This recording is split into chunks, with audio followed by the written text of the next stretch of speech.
Hello, my most amazing artists. So today we are starting our new project. So this is project number 3 for you second graders. So what we're going to be doing is we're going to be talking about the artist Gustav Klimt. He's one of my favorite artists because he uses gold and lots of pattern. I put a slideshow presentation with a couple pictures of his work and then our inspiration picture in this assignment. But this video is going to tell you about what to do today. On day 1 of this assignment, we are going to set up our baby's bed. So the inspiration picture we're looking at is the baby. That baby that's covered in this crazy quilt. And we talked about in class how quilts are usually patchworks of different pattern pieces that have lots of pattern and interest. So we need to set up our paper. The paper we're using in class is a 10 by 14. We're going to have it vertical so it's nice and long. So it's going to be taller than it is wide. Whatever you have at home works just fine. If your paper is a little bit smaller or a little bit bigger, that's fine. Just work with your paper.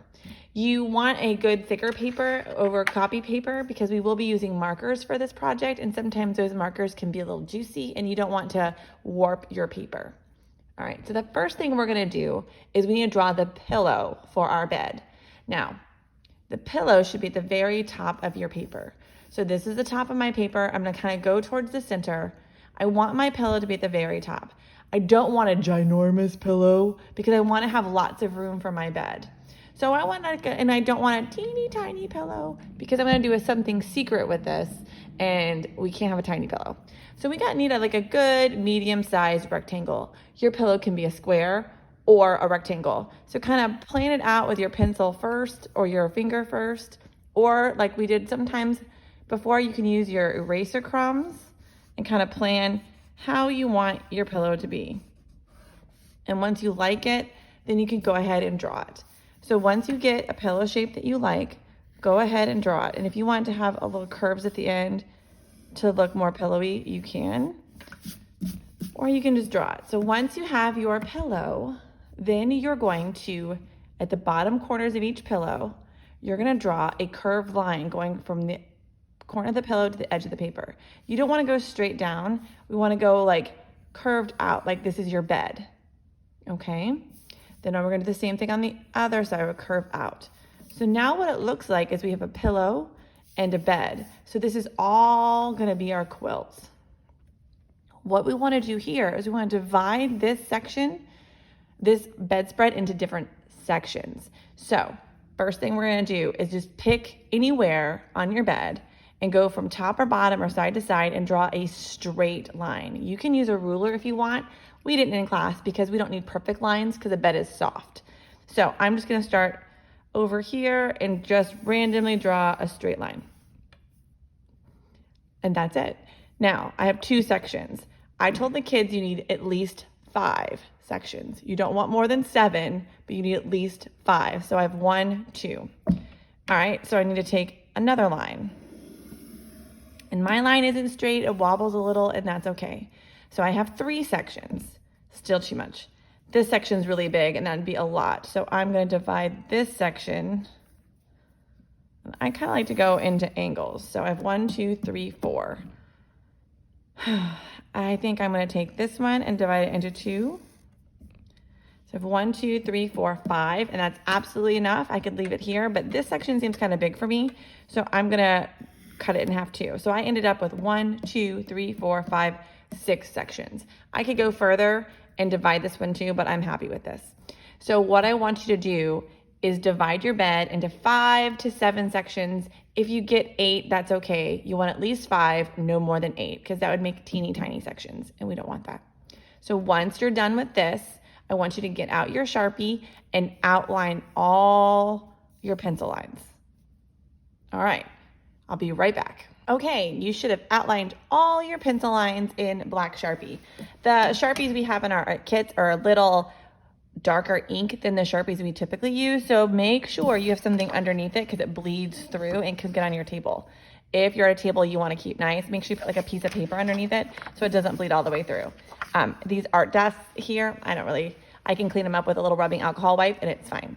So just like always, once you outline, I want you to be a pencil detective, and any pencil line that you see, I want you to go ahead and erase. So a couple points on mine. I didn't quite cover that pencil.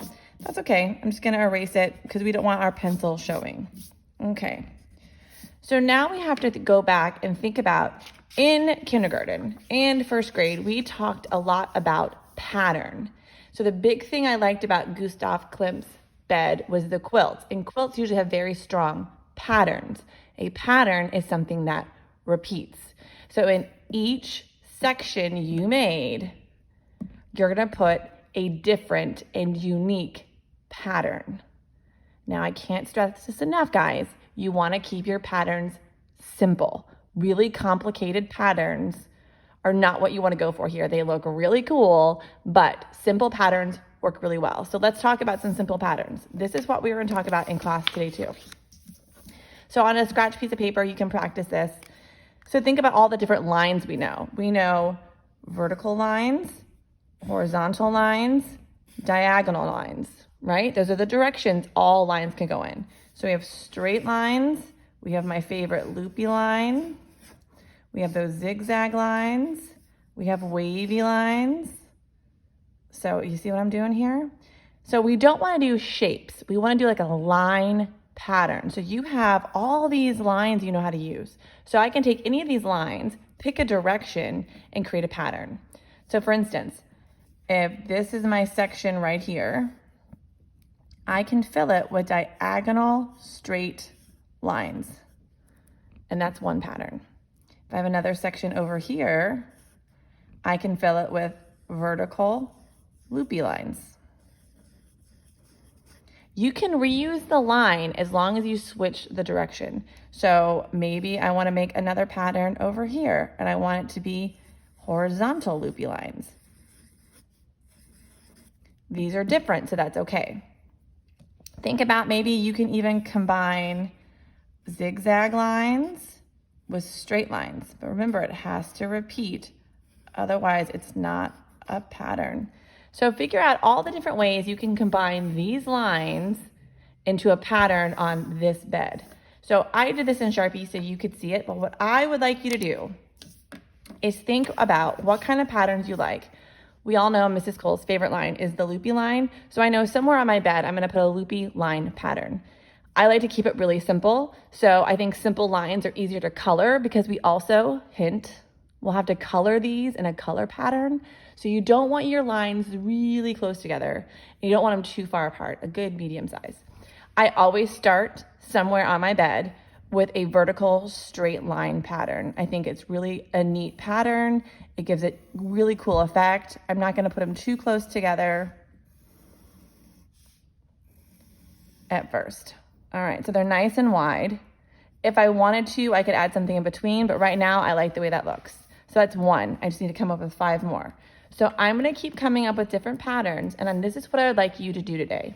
Your goal for next week is to create all your patterns inside your bed and outline it with black Sharpie. When that's done, take a picture of it and upload it to our Google Classroom, and you're set and ready to go. Goodbye, my most amazing artists, and let me know if you have any questions.